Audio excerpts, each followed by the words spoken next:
Alrighty, good morning. We're changing things up a little bit. Our A.B.C.D is no longer a Bitachon custard donut event. It was now a chocolate or cinnamon Danish event with some Bitachon. So, same letters, different snack. But, in honor of this little change, I want to go slightly off topic. Try to connect Tefillah and Bitachon together.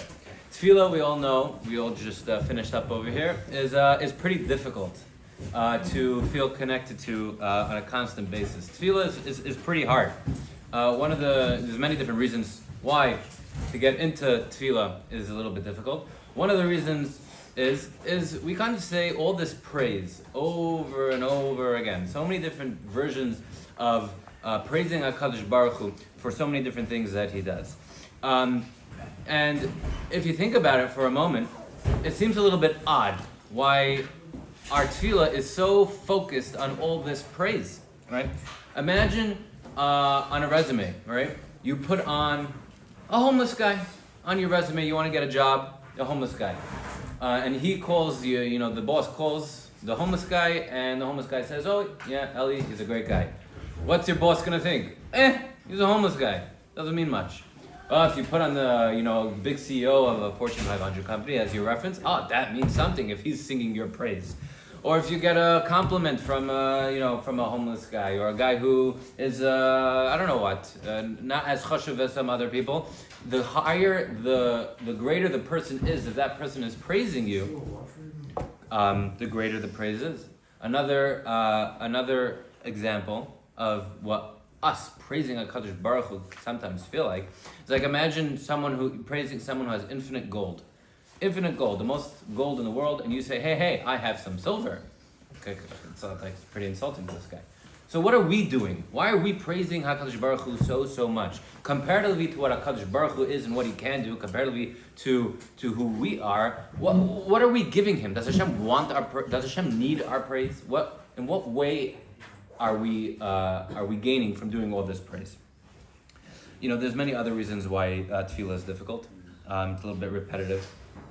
You try to, say the same things every day. So it's hard. It's hard. And therefore, a lot of times we find ourselves, sitting there, kind of somehow flipping the pages, not really sure how the pages are turning, but sometimes you find yourself 10 pages later. And I once heard a story about a king who's visiting a guy's home, and the guy tells all the people in his household, his wife, his kids, his servants, the king is coming, make sure you're dressed up fine, you're giving him a lot of kavod, everything needs to be perfect. The king comes, and all his wife and all his kids and his servants are all doing everything, but this guy is busy, pruning his garden or doing some other work around the house when the king's there. So everyone else is giving him kavod, but the Baal Bus himself is not giving him kavod.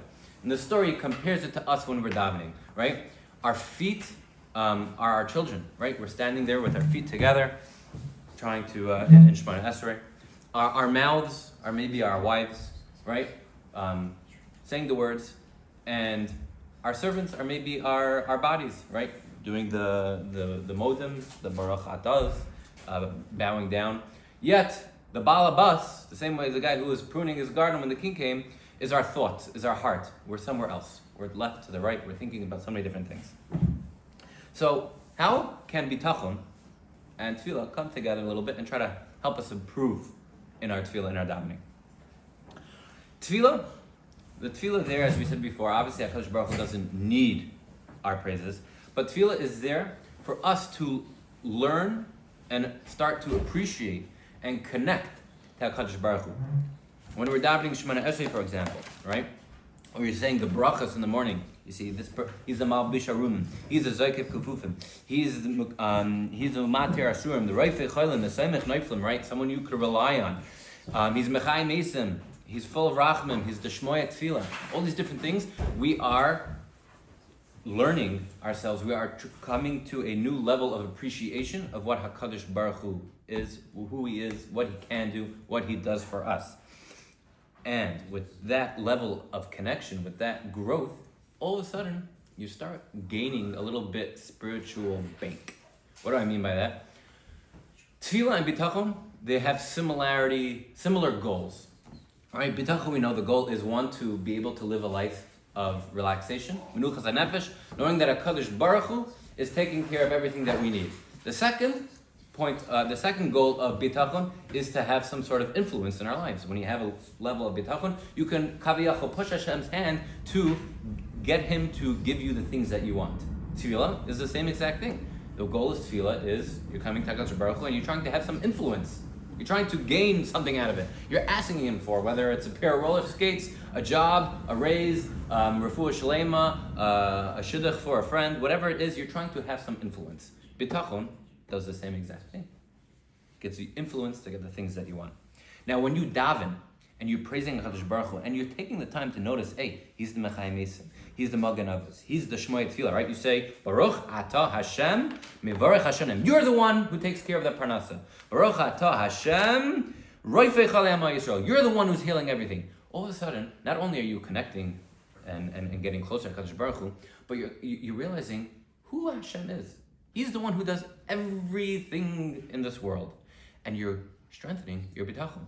And with the schus of the bitachon that you're now growing in, and in the schus of that level of connection and the appreciation that you are gaining of who HaKadosh Baruch Hu is through all this different praise, you are raising your stock or your spiritual bank, you're elevating your spiritual status, and with that, all of a sudden, maybe you could have some influence and get the things that you want. Before you davened, your spiritual influence, your spiritual bank was down over here. But all of a sudden I started davening and I started realizing, hey, He's the Shemei Tefillah. He's the Chanun Marbel Esleich. He's the God of Yisrael. He's the Kilu Shuascha Kivinu Kal Yom, right? Which means the entire day. Not every day we're looking forward to salvation. It's the entire day. Every last little thing I need to turn to HaKadosh Baruch Hu in. And when we're able to daven and focus and say a few words with kavanah and realize who HaKadosh Baruch Hu is, strengthen our appreciation for who He is, grow in our bitachon, all of a sudden you may have a little bit extra zchusim to actually get what you want, have an influence in HaKadosh Baruch Hu through your tefillah and through your bitachon. Shkoyach.